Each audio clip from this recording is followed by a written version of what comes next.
Hello. We are now still in winter, so let's continue with this subject and learn another winter-themed poem. This time we will move a few hundred years forward to the dynasty of Song. It's a poem by Wang Anshi. We know that the ancient Chinese poetry reached its peak in the Tang Dynasty, but in the grand scheme of things, Chinese literature as a whole was still advancing after the Tang Dynasty and really peaked in the Song Dynasty. In the Tang Dynasty, poets are mostly best known only for the poems they wrote, but in the Song Dynasty, most famous poets were all more or less better known for other literature forms that they created. For example, essays or lyrics written for tunes, what we call 词. And because of the maturing of the national examination system and a fairer practice to pick intellectuals for government positions, the best poets more commonly had the opportunity to be recognized and serve right under the emperor. So in the prime period of the Song dynasty, the best poets usually also held key positions in the central government. Among them, the most distinguished figure was Wang Anshi, our poet for today. For many years, he was the most powerful man just below the emperor, holding the position of something like prime minister. He was also hugely respected for his achievement in literature, in poetry and essays in particular. Another giant in history. While I was putting this down on the slide, I noticed that Wang Anshi was born in 1021, so exactly 1,000 years ago from this year, which I think is a remarkable milestone, and I'm sure there will be plenty of events celebrate his life in China. Before I go into today's poem, let me say a few more words about Wang Anshi, which I think is extremely important in appreciating him. One unique aspect of him is that his legacy was not just restricted in literature, but also in politics. So he's also known as a leading politician. We know that in the old days, the sole reason for intellectuals to study was to have the opportunity to serve the emperor and to serve the nation. But many outstanding poets never had a chance. For example, we know Du Fu never managed to succeed in his exam, and Li Bai even didn't try. So they never had the chance to turn their ambitions to test, to face a reality. But Wang Anshi did. He had a million things on his mind, how to turn the country into a more wealthy and prosperous one. And once he was appointed the number one figure in the emperor's court, with the support of the emperor, he set out a series of drastic measures to start an all-round reform. Wang Anshi was someone with huge talent and self-confidence, and an extremely strong personality. So although the reform was highly controversial, he was determined to push it through in face of all sorts of obstacles. This reform proved to be highly influential even after hundreds of years and even outside China. But in the end, due to various reasons, the reform eventually failed, and Wang Anshi had to resign and go back home for early retirement. In fact, pretty much all of the policies he set up were reversed. It's a very important and interesting episode in the Chinese history. The fighting between those who supported the reform and those who were against involved almost all distinguished figures at the time. You can read about this if you're interested. Anyway, the poem we are learning today was written after Wang Anshi left the central government, i.e., after his reform failed and his career effectively ended. In ancient China, one important character of the form of poems is that it was often used as a means to reflect the poet's vision or ambition in an implicit and subtle way. For example, last week, we know that Liu Zongyuan was using the fisherman in the poem to hint about himself, that he was as determined and fearless as a fisherman in face of the adversities. This poem, given the background of Wang Anshi and his deeds at the time, was the same. Wang Anshi was using this little poem, 梅花, plum blossom to allude to himself. Let's read it first. It's also a 五言绝句。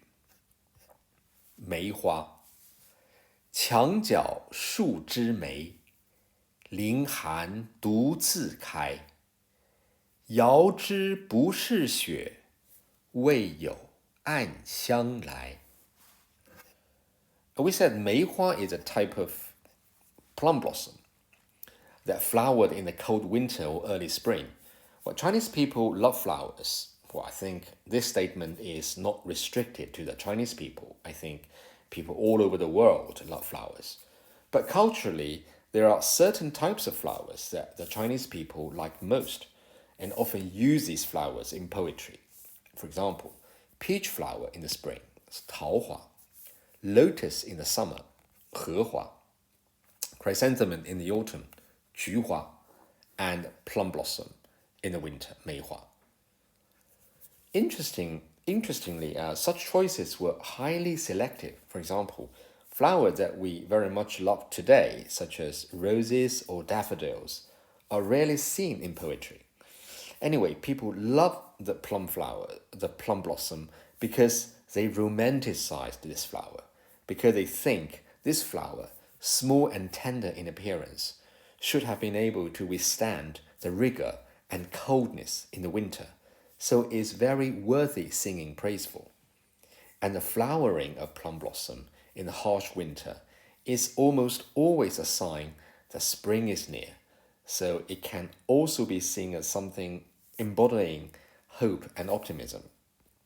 We have actually seen this flower before in poetry, in Wang Wei's 杂诗, 来日绮窗前，寒梅着花未. May is 梅花, the plum flower.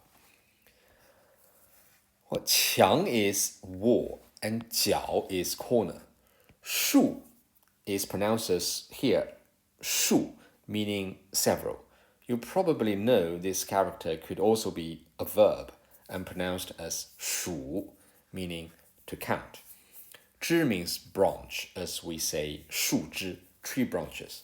梅 is 梅花, the plum blossoms. So this first line just very casually started with a few branches of plum blossoms in the corner of a wall. What about them? 凌寒独自开. Ling means to go above, to ride above, or to be faced with. Han is cold or coldness. 独自 means being alone by oneself. And kai means to flower.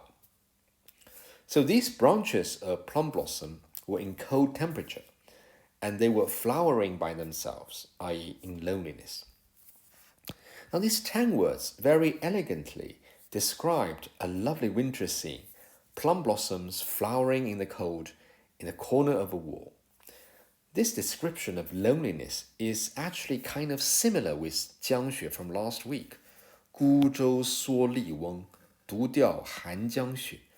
Both about being alone with nothing else to accompany them. But the mood is different. In Jiangxue, the fisherman was in the wild, on a big river, and surrounded by vast ranges of mountains. So while the fisherman was lonely, he had all the world in front of him. So he still had the chance to do some big things. But here, the location is 墙角, the corner of a wall, very insignificant place which is perhaps often neglected by people. And being alone in such a corner, you probably won't have any chance to ever be noticed and will probably remain insignificant forever. This reference is probably the reflection of the poet's situation, away from the core of the central administration, reduced to an ordinary citizen, and not likely to be appointed again. That is a reality. But disappointed as he was, did Wang Anshi lose heart and despair? No. Here the choice of words is so important. Ling, we said, means to go above us versus to be pressed down, to be forced, to bend, to cringe, that sort of feel when facing cold. So by using this ling, it kind of hints that the plum blossom wasn't in any fear, but rather it bravely embraced the coldness. The flower by itself and it flower by itself nevertheless. And we know this is in line with how people usually portray this flower.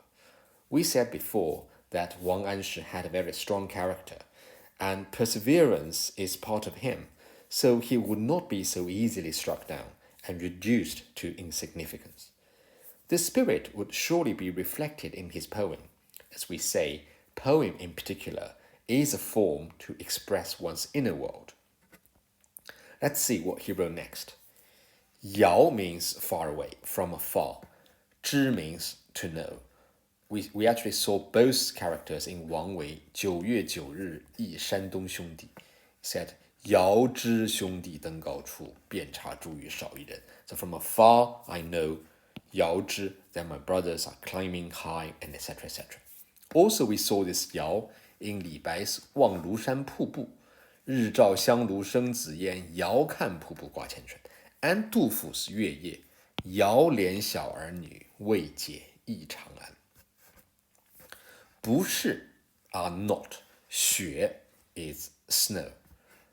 So from afar, if you ever see these flowers, if you ever notice them, I would know, or people would know, that they are not snow. Why? 未有暗香来. 未 is 因为 because. 有 there is. 暗 is dark, or figuratively, something concealed, something secret. 香 is the fragrance, the smell of sweetness of the flower. We know some of the fragrance, for example, some perfumes is really strong and aggressive. You open the lid and smell just gushes out and overwhelms you. But some are more subtle. They exist between being there and not being there, and you have to turn off all your other senses and work hard to feel them. This is what we call 暗香. Very graceful, very attractive. 来 means to come. So Wang Anshi said the reason people would know that this is not snow is because they can make out the light, almost elusive sweet smell from afar, and they would know it must be the plum flower, because only this flower would stay in blossom in such a cold weather. Plum blossom have various color. Some are light red or pink, but here we are talking about the wide variety, which resembles snow a lot. But the distinctive quality of the plum flowers is not about it being white, but about its pleasant smell. This pleasant smell is often used figuratively to refer to the virtues of good people. So here it is a beautiful way to refer the poet himself as a plum blossom, saying he was a man of such great virtues, and he was convinced that even in this adversity he would still be recognized, and he would just willingly and daringly show off his quality, just like the plum blossom flower in the cold winter. The spirit and optimism is in fact very commendable and very relevant even today. Whenever we are in trouble, most of the time it will be such optimism and spirit that would eventually get us out of the difficulties. And this is part of the reason why personally I find these Asian poems so fascinating, because what's hidden in them is not just applicable to those ancient times hundreds and thousands of years ago, but is rather timeless and is very relevant to this day. That's all. Thank you very much.